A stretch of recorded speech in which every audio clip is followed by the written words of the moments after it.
Yeah, it's the dirtiest pan that I have right now. But a cast iron pan is well worth the effort. Why do you need one? Some people swear it makes the best fried chicken. It'd be a pan fried chicken. I use mine for ribeyes. I think you get the best char, good tight sear, roll it in some soft butter, and then you can take that whole pan and put it in the oven and continue to cook those ribeyes. What else? Anything that you need just like a good, solid, crisp. I use it for cornbread. That is the main thing that I use it for, to be honest with you. This time it was hamburgers inside. I usually grill the burgers, but this time I did them inside. But yeah, it's a pain in every part of your body to clean them.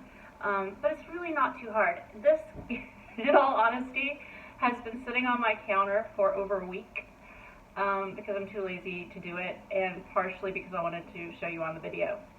But if you don't have time to wash it, some people just wipe it out. I usually end up making too big of a mess to do that. So if you don't have time to wash it, leave all that oil in it or put even more oil in it if it's kind of dry and let it sit. Because if you soak it in water, you're doomed.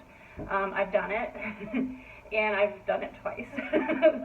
So I've actually ruined two cast iron pans that way. They get super duper rusty, and no wire brush or Brillo pads could clean it. But it's not that hard.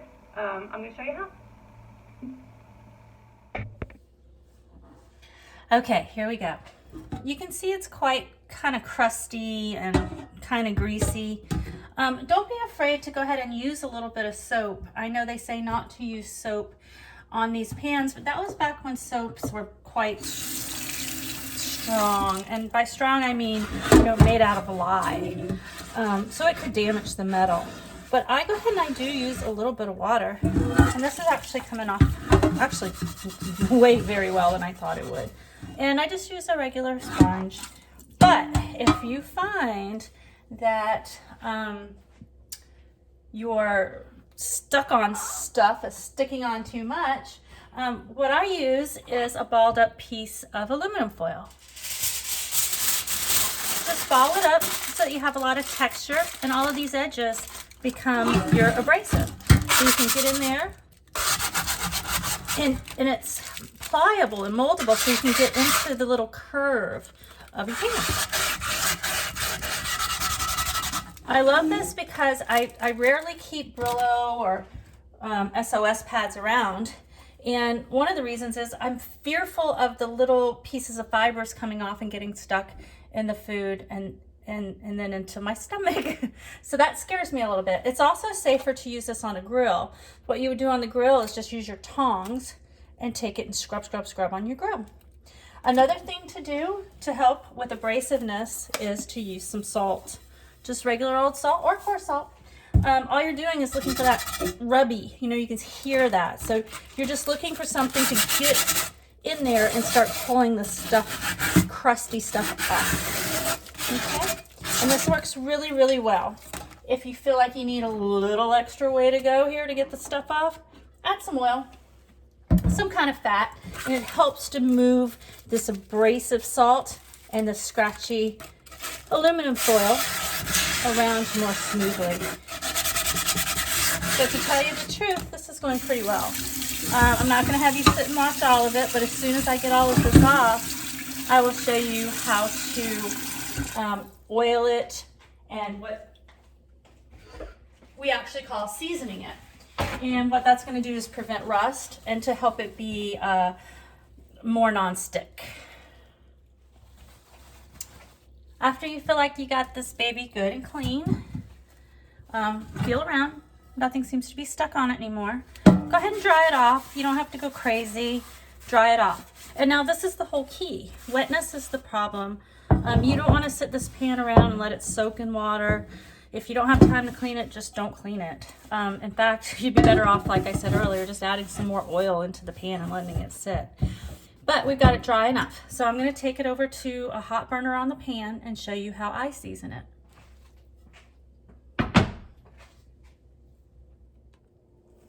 Okay, all I do is place the pan on a hot burner. I have an electric stove, so this flat top. They're a little weird. They don't get super hot, but you can see, I don't know, maybe you can see a little smokes coming out. Set it on there for about 2 or 3 minutes and pour in a little oil. Just take a paper towel, and probably safer to use tongs, and take that oil and move it around, coating everything in that crack where the edge meets the bottom of the pan, and in these little areas here. And here's, I don't want to say it's a tip or trick or anything, but guess what? Other areas can rust too, not just the surface part that the food is touched. This is another way I've ruined a pan, is I didn't think about over here. I didn't think about the edges. I didn't think about the handle. And all of this stuff started to rust, except for the part that I had oiled. Then, once you feel like you've got it in here pretty good, you're gonna flip it over and make sure you get all this other part, okay? Because this rusts too, all right? Don't put it back on this burner. It's too oily. Then all I'm gonna do is wipe it out really good with a dry paper towel. And if it looks like it's all absorbed in, I'm not gonna worry. If it looks like super dry, then I would do it again, all right? But it doesn't have to stay on here very long if you've already seasoned this in the past, okay? I had this for a while. The smoking's good. The more you can open up the molecules in the metal, it'll help to absorb this back in. Yeah, I know I just said don't put it back on the burner, and I did. Oops. But anyway, get in here, dry everything out. I'm not going to bother you with showing you how to just keep wiping it and drying it, particularly while it's so hot. But still do it while it's pretty warm. If you let this oil sit on here and get cold, it can get sticky and gummy. Now, another option would be, and I might suggest this if this is the first use of your pan, a good way to season it real good is do what I just told you. Place it upside down inside the oven, on the rack where, you know, the heat can get up inside here. 375 degrees for 45 minutes to an hour. That'll make sure everything gets all open, gets the oil in. Don't put too much oil. You don't want to fire. And then take it out, dry it real good again. Okay? That way, I would suggest maybe the first time you ever use the pan, but that's I just don't think it's necessary. I think it's a waste of time.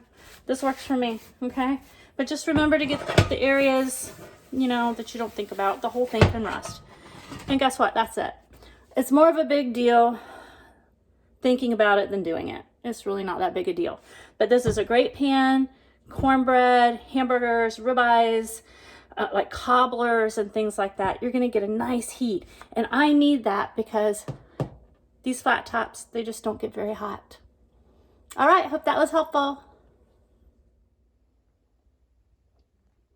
And here it is, all nice and dry. See, it's not shiny anymore. So just wipe and wipe with that paper towel and get as much oil out as you can. Be careful about grabbing this handle. It might be hot, especially if you put it in the oven. So there it is. You see how it's not so shiny anymore. And this pan ought to last you a lifetime. Just do that every time. But don't hesitate to use the pan because you don't want to clean it. You know, just take a week to clean it. But guess what? This is next. Now this is going to be a pain. Look at all those little compartments. Oh well,